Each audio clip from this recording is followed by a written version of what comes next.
The first scream didn't come from the alien girl. It came from the lab itself. A deep, metal groan. Like the station was finally tired of being cruel. Like the walls were about to confess. And in the middle of that sound, a single human walked in, with a rule already broken in his pocket. Vera Call didn't know how long she had been awake. Time was a trick here. The lights never changed.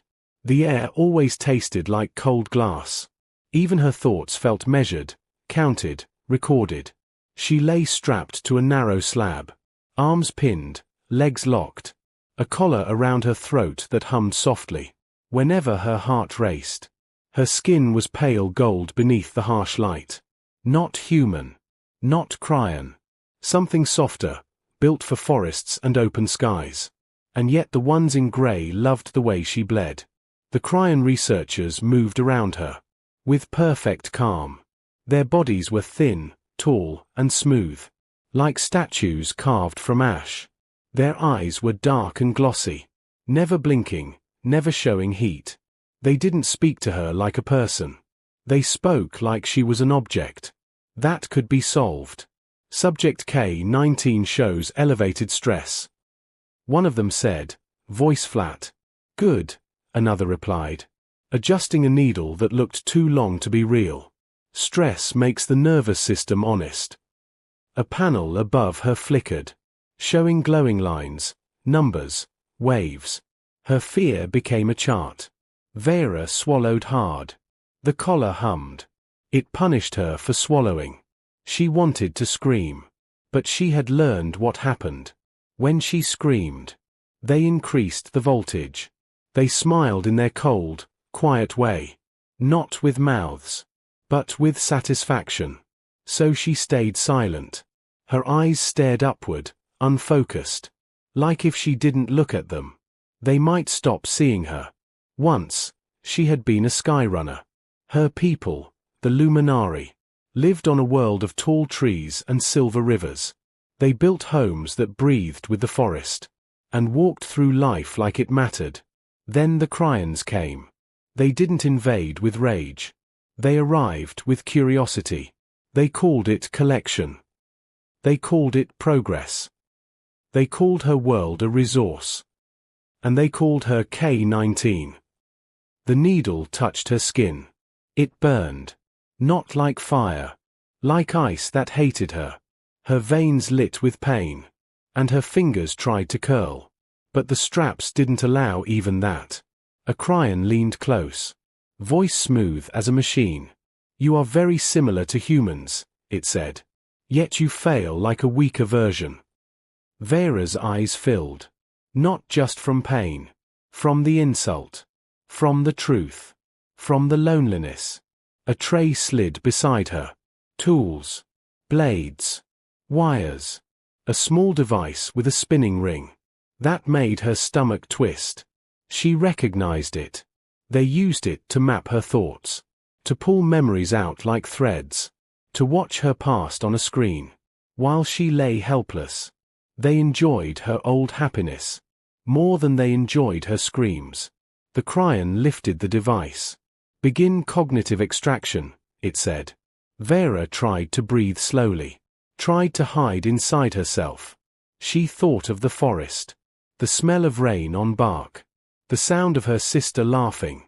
She tried to hold that image tight. Because the machine was coming for it. Then the station shuddered. A deep tremor rolled through the floor, making the lights flicker. The Cryons froze. A second later, an alarm screamed to life. Not the calm warning tone they usually used. This one was raw. Urgent. Ugly. Red lights punched across the ceiling. And in the sudden chaos, the Cryons spoke faster than Vera had ever heard them speak. Security breach. Impossible. This sector is sealed. Signal interference detected. A third tremor hit. Harder. Something exploded far away. A dull boom that made dust fall from ceiling seams. Vera's heart slammed. The collar hummed again, punishing her panic. But she didn't care. Because something was happening. Something different. A Cryan hurried to the door panel and pressed commands. Lockdown protocol, it snapped. The door began to seal. Halfway closed. Then the door stopped. Metal screamed. Something on the other side was forcing it back. The Cryans turned. Their calm finally cracking. The door blew inward. Not gently. Not with a smooth, clean cut. It burst like a dam breaking. Smoke rolled into the room. Heat followed. And through it stepped a figure. Wrapped in dark armor. Scarred by battle. A human. Vera had only seen humans in Cryan files. Small compared to Cryans. Rough. Fierce. But the man standing in the doorway looked like a storm given a body. His helmet was off. His hair was short. His face had old cuts. His eyes were bright and cold. In a way that didn't feel cruel. It felt focused. Like he had chosen something. And would not be moved from it. The Cryans raised their weapons. The human didn't flinch. He lifted a compact rifle. That looked simple. And somehow more terrifying because of that. No glowing plasma. No fancy energy arcs. Just a tool designed to end a problem. He fired twice. 2 sharp cracks. 2 Cryans dropped. Like their strings had been cut. Vera's breath caught. She couldn't move. She couldn't even blink. For a second she thought. This was a trick. A new experiment. Hope injection, followed by despair. But the human didn't look at the Cryans again. He looked at her. His gaze locked onto her restraints. Then his jaw tightened. And his voice came out low, rough, human. "Hey," he said. "I see you." Something in those 3 words hit her harder than the needle. Not pity. Not fascination. Recognition. He crossed the room quickly. Boots hitting the floor like certainty. He didn't touch her skin right away. He checked the collar first. Eyes scanning the faint glow, the wiring. The Cryan device beside her still spun. Its ring humming like a hungry insect. The human grabbed it. And slammed it against the wall. It shattered. The sound felt like justice. Vera stared at him, trembling. The human pulled a small tool. From his belt. A simple cutter. He leaned close, voice steady. "Don't fight me," he said.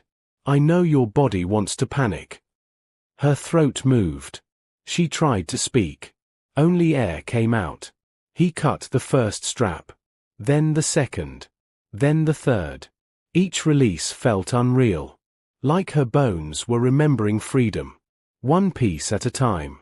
When he reached her collar, his hands slowed. He didn't rush. He didn't treat it like equipment. He treated it like a trap on a living throat. "I'm going to remove this," he said. "It might sting. But I'll be quick." Vera nodded weakly. Her eyes burned. Not from pain. From the sudden terror of hope. Because hope was dangerous here. Hope got punished. The human slid the cutter under the collar seam. A faint spark jumped. The collar hummed once, angry, loud. Then died. The weight vanished from her neck. Air rushed into her lungs. Like she'd been drowning for months. Vera coughed, shaking. The human held her shoulders. To keep her from collapsing. His armor was hard. But his grip was careful. "You're okay," he said. She wanted to believe him so badly. It hurt. A distant explosion rocked the station again. The human looked toward the open door. Listening. "More coming," he muttered. He turned back to her. "What's your name?" he asked. Vera hesitated. Her name had felt like a memory. That belonged to someone else. But she forced it out. Voice cracked. Barely there. Vera. The human nodded once, like it mattered. "It does," he said. Then he helped her stand. Her legs shook. The floor felt strange. Freedom felt heavier than she expected. He grabbed a thin thermal cloak. From a Cryan locker. and wrapped it around her shoulders. "Can you walk?" he asked. Vera tried. Her knees buckled. He caught her instantly. "Okay," he said. "Then I'll carry the problem." He lifted her with ease, like she weighed nothing, and as he moved toward the door, Vera saw something on his armor. A patch, scratched but still visible. A symbol of a world. A blue circle. A white star. And beneath it, small words in human script. United Terran Salvage Authority. Salvage. Not rescue. Not charity. Not mercy. The human stepped into the corridor. Gunfire echoed ahead. Red lights flashed across his face. And he spoke again, softer, like he was telling her a secret. "I broke a contract to get you," he said. "So whatever this place told you." He looked down at her. "You're not property." Vera's eyes widened. "Why?" she whispered. The human's mouth tightened.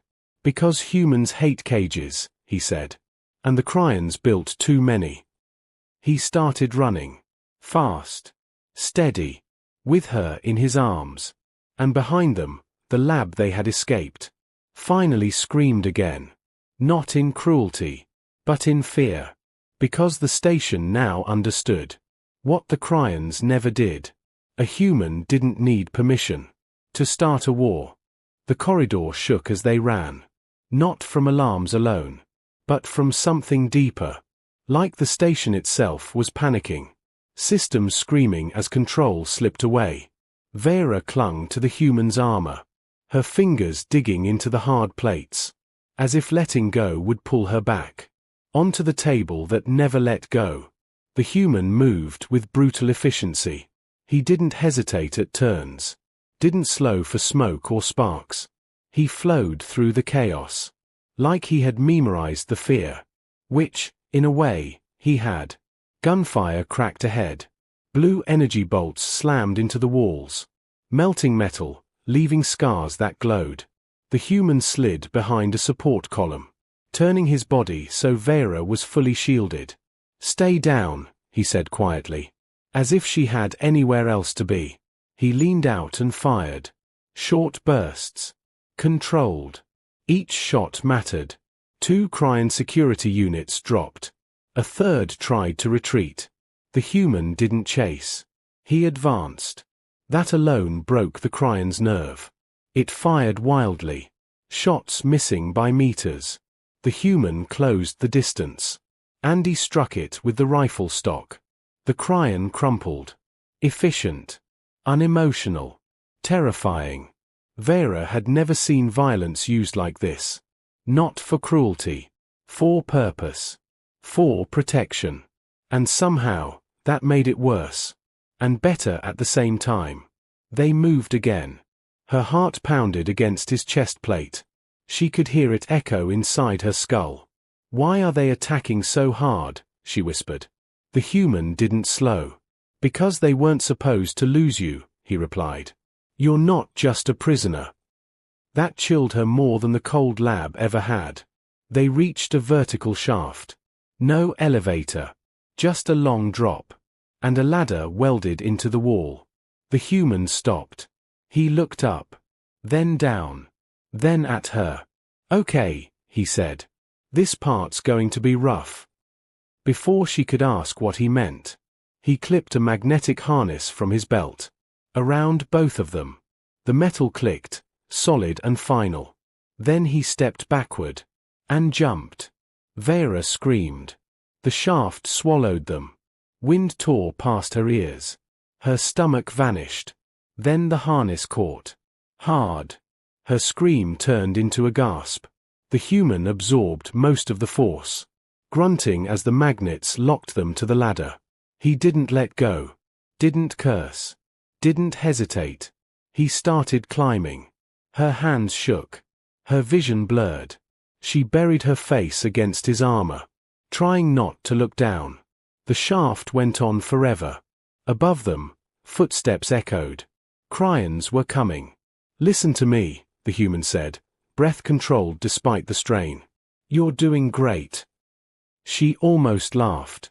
Great. She was shaking, half-conscious, hanging over an endless drop. But his voice.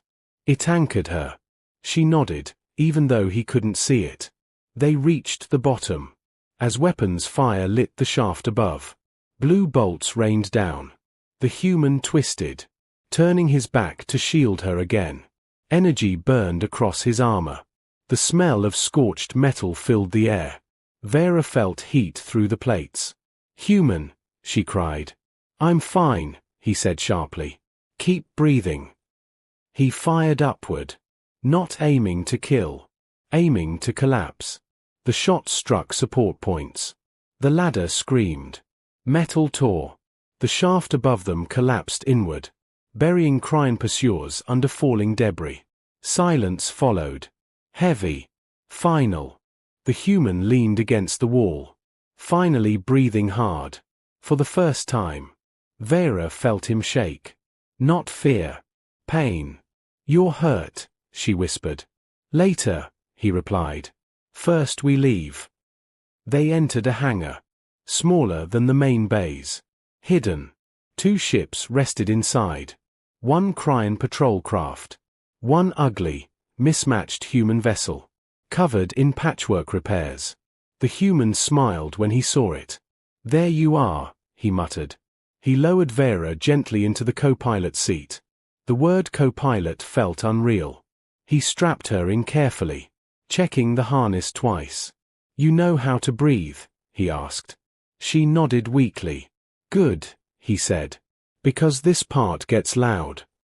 The engines roared. The hangar doors began to open. Cryon security alarms flared again. A warning blared in an alien tongue. The human ignored it. He slammed the throttle forward. The ship lurched. The floor vanished. Stars exploded into view. They burst into space. As weapons fire chased them, energy beams tore past the hull. The ship shuddered. Panels rattled. Vera gripped the seat, eyes wide. "Are we going to die?" she asked. The human snorted. "Not today." He flew like the ship was part of him. Not smooth. Not elegant. Aggressive. He cut engines suddenly. The ship went dead. Momentum carried them forward. Cryon targeting systems lost lock. Then the engines roared back to life. At a new angle. The human laughed once. Short, sharp. "Predictable," he muttered. They jumped. Space folded. Stars stretched. Then snapped back. Silence. For a long moment. Neither of them spoke. The ship drifted. Systems hummed softly. Vera stared out the viewport, watching the Cryon station shrink into nothing. She expected triumph. Relief. Instead, her chest hurt. The station held her pain. But it also held everything she had lost. The human broke the silence. "My name's Calder," he said. "Calder Hale." She turned to him. He looked older now. Tired. The adrenaline gone. "You saved me," she said quietly. Calder nodded. "Yeah." "Why?" she pressed. He exhaled slowly. "Because I used to work for them." Her breath caught. "Not as a soldier," he continued. "As logistics. Salvage. Transport." He looked at his hands. They paid well. Asked few questions. Vera felt cold again. "You helped them," she whispered. "I did," he said. Then he met her eyes. "And then I saw what they were transporting." His jaw tightened. Living cargo. He swallowed. "I quit," he said. "They said no." "So you broke rules," Vera said. He smiled without humor. "I broke contracts. I broke laws. I broke a few ships." He looked back at the stars. "And tonight, I broke something bigger." Vera studied him.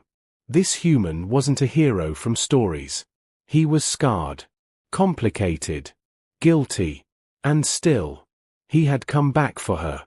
"What happens now?" she asked. Calder didn't answer right away. There's a place, he said finally. Human station. Independent. They'll protect me, she asked. They'll argue about it, he admitted. Humans love arguing. That almost made her smile. But, he added, no one experiments there without consequences. Vera rested her head against the seat. Her body finally relaxed. For the first time since her capture, sleep pulled at her. Just before it took her, she whispered one last question. Calder, did you really break every rule? He looked at her, eyes steady. No, he said. I followed the only one that mattered. What rule is that? She murmured. Calder turned the ship toward distant lights. Human lights. A simple one, he said. If something can scream, it isn't equipment. Vera drifted into sleep. And somewhere far behind them, the Cryans began to realize something terrifying. They hadn't lost a subject. They had created a witness. Vera dreamed of trees. Not the clean, perfect memories the Cryans liked to pull from her mind, but broken ones. Fragments. Leaves shaking in wind. Footsteps running. A sky that felt too open and too empty at the same time. She woke with a sharp breath. The ship was quiet. Not silent. Humans never made silent machines. But calm. Soft engine hum. Low vibration through the seat. She blinked and turned her head.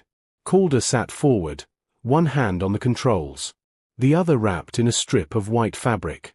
That was already dark with dried blood. You're awake, he said without looking at her. Vera pushed herself upright slowly. Her body still ached. But the pain felt different now. It wasn't being added to. What happened to your arm? She asked. Calder flexed his fingers once. Energy burn. Ladder collapse did most of the damage, he said. I've had worse. She believed him. That scared her. You said humans argue, she said after a moment. Will they argue about me? Calder nodded. Absolutely. Her chest tightened. Will they send me back? No, he said immediately. Too quickly. Then he sighed. They'll want to study you, he admitted. Some of them. Humans get curious. Her hands trembled. But, he added, finally turning to face her, humans also remember history. She frowned. What history? Calder leaned back in his seat. There was a time when humans experimented on each other, he said. We called it science. Progress. Necessity. His jaw tightened. And then we learned what it cost. Vera watched his face carefully. What changed? She asked. People started asking questions, he said. And some of us didn't like the answers. The ship began to slow. Stars shifted. Lights appeared ahead. Not white, not blue, but warm. Yellow. Orange. Human. Vera had never seen a station like it. It wasn't smooth or symmetrical. Sections didn't match. Some parts looked old, others newly built. But it was alive. Ships came and went. Signals flickered. Traffic moved in messy, organized chaos. This is Port Relay 7, Calder said. Independent. No Cryan authority. Her throat felt dry. Independent from what? She asked. Calder smiled thinly. From everyone who thinks power means ownership. The ship docked with a heavy thud. For a moment, neither of them moved. Then Calder stood. Stay behind me, he said. Don't speak unless you want to. She nodded. He opened the hatch. Warm air rushed in. And voices. So many voices. Human voices. Loud. Different tones. Different emotions. No one tried to hide them. Vera stepped out slowly. The station corridor was wide. Lined with cables, signs, and flickering screens. Humans passed by. Tall. Short. Dark-skinned. Light-skinned. Some stared at her. Some pretended not to. None of them looked through her. That alone almost broke her. A woman in a dark uniform approached quickly. Her hair was pulled tight. Her eyes were sharp. "Hail," she said. "You were ordered to stay out of Cryon space." Calder didn't flinch. "I brought cargo," he replied. The woman's gaze dropped to Vera. Her expression changed. Not curiosity. Concern. "Medical," she snapped into a wrist device. "Now."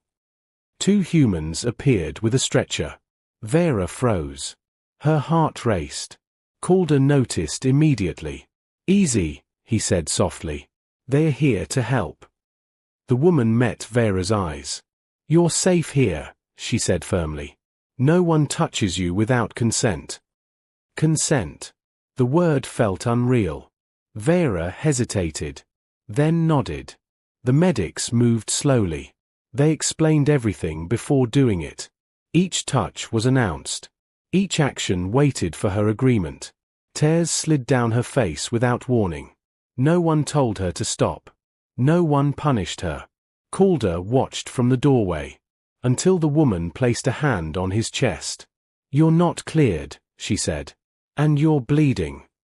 He looked at Vera. She met his eyes.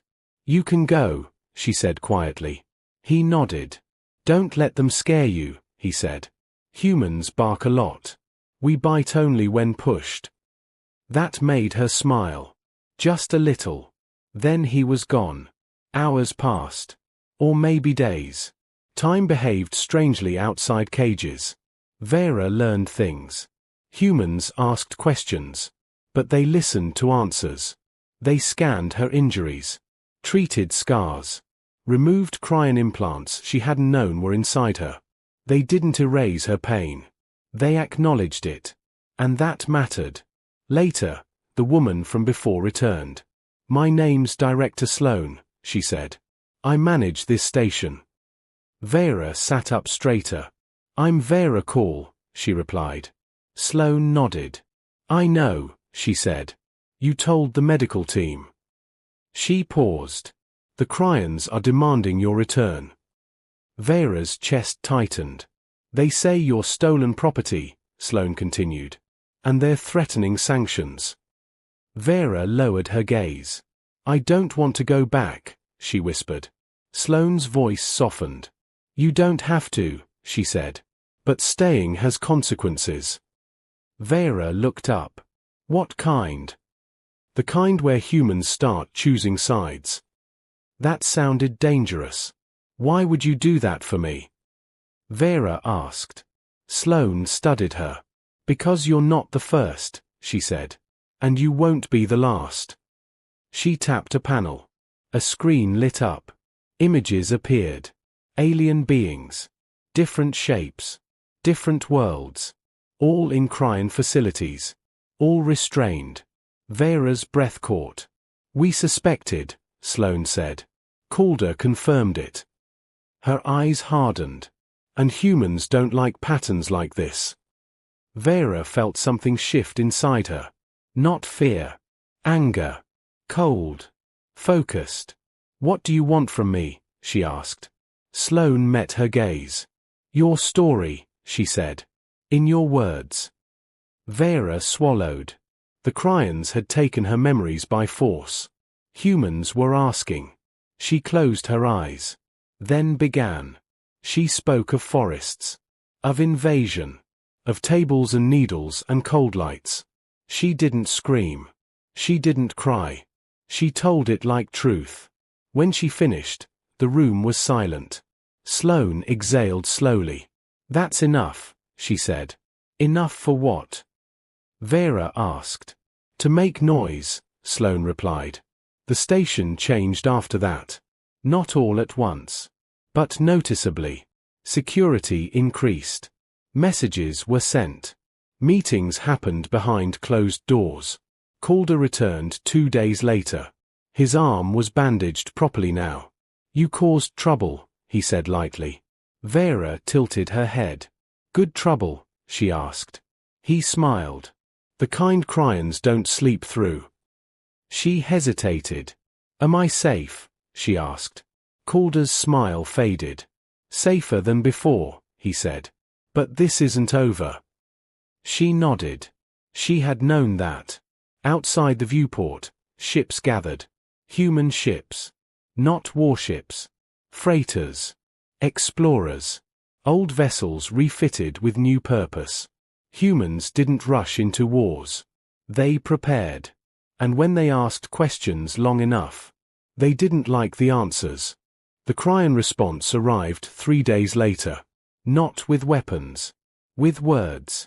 A formal transmission flooded human networks, polished and precise. Legal language. Trade threats. Warnings about instability and interference. They demanded the return of Subject K-19. They called it a matter of property rights.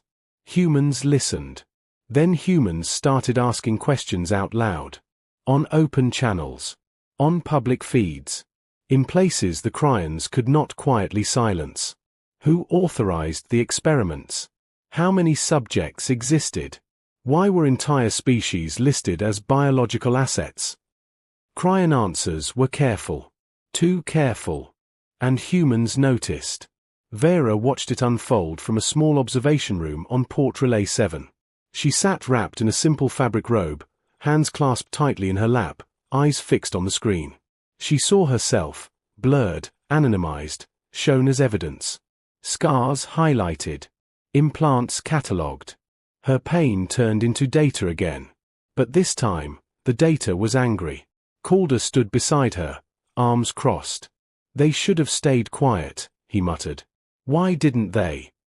Vera asked. He exhaled slowly. Because the Cryons don't understand something about humans, he said. They think morality is optional when you're advanced enough. She glanced at him. And it's not. Calder met her gaze. It's inconvenient, he said. And humans are very dangerous when inconvenienced. The first ship arrived without announcement. Not military. A medical transport.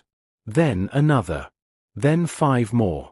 They docked one by one, crews stepping onto the station with purpose. Doctors. Engineers. Investigators. Volunteers. They didn't come for glory.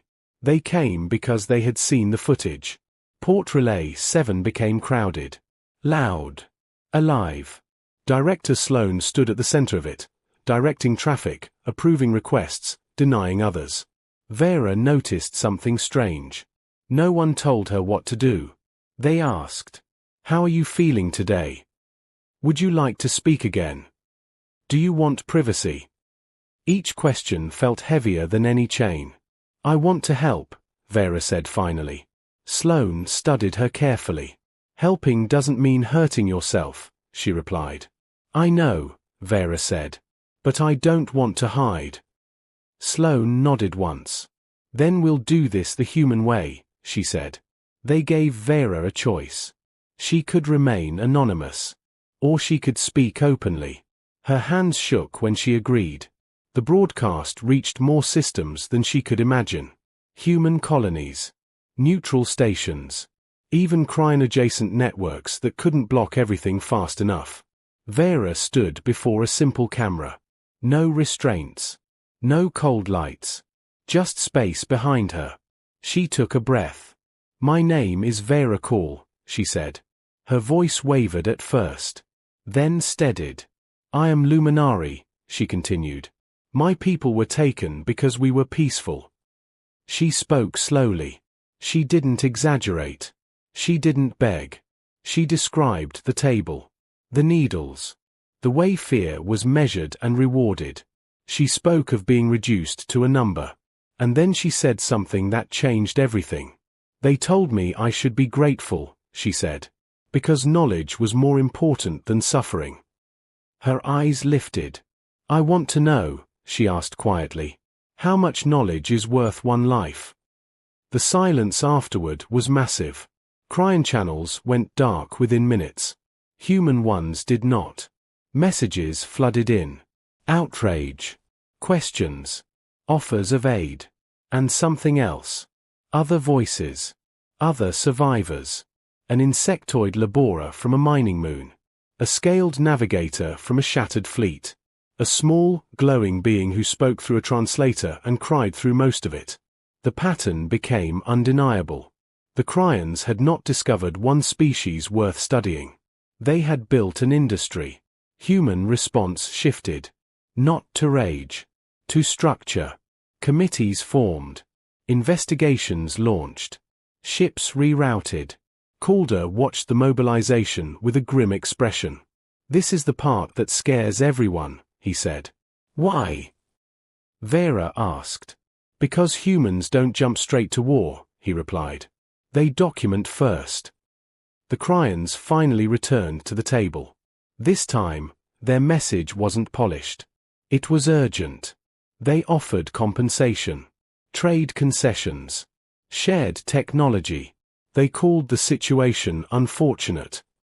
Director Sloan rejected it publicly. "No trade replaces lives," she said. "No progress excuses cages." Cryan patience cracked. 2 human vessels vanished near a disputed system. No debris. No survivors. The message was clear. Vera felt the weight settle in her chest. "This is my fault," she whispered. Calder turned sharply. "No," he said. "This is the consequence of truth." Human ships changed course. Not into attack formations. Into defensive webs. They escorted convoys. They monitored Cryan borders. And they shared information freely. Something the Cryans had never done. Vera stood beside Calder at the viewport, watching a line of ships drift into position. "They're not afraid?" she asked. Calder shook his head. "They are," he said. "But fear doesn't stop humans." She looked at him. "What does?" Calder was quiet for a long moment. "Nothing," he said finally. "Once we decide someone matters." A Cryan delegation requested docking. Sloan allowed it. Under conditions. No weapons. Full recording. Open observers. The Cryans arrived stiff, offended, controlled. They spoke of balance. Of necessity. Of survival of civilizations. Vera was allowed to attend. She stood behind the human table. Not as evidence. As presence. One Cryan finally turned to her. "You are singular," it said. "Your experience is not representative." Vera stepped forward. "My scars disagree," she replied. The Cryan paused. "We offered advancement," it said. "You offered ownership," Vera said. "And humans taught me the difference." That word, taught, shifted the room. Humans didn't claim perfection. They claimed learning. The Cryan delegation left without agreement. The situation escalated. But not how the Cryans expected. Human systems began refusing Cryan vessels. Trade lanes closed quietly. Research partnerships dissolved. Not through force. Through isolation. Calder leaned against the railing later that night. "They're panicking," he said. "They're still powerful," Vera replied. "Yes," Calder said. "But power hates being seen." She considered that. "Do you think they'll attack?" she asked. Calder met her eyes. "Eventually," he said. "But when they do, it won't be about territory." She frowned. "What will it be about?" Calder's voice was steady. "Control." Vera looked back at the stars. Somewhere out there, more tables waited. More collars. More screams unheard. She clenched her hands. "Then don't stop," she said. Calder followed her gaze. "Oh," he replied quietly. "We won't." Because the Cryans had made one mistake they couldn't undo. They had shown humans something broken. And humans had looked.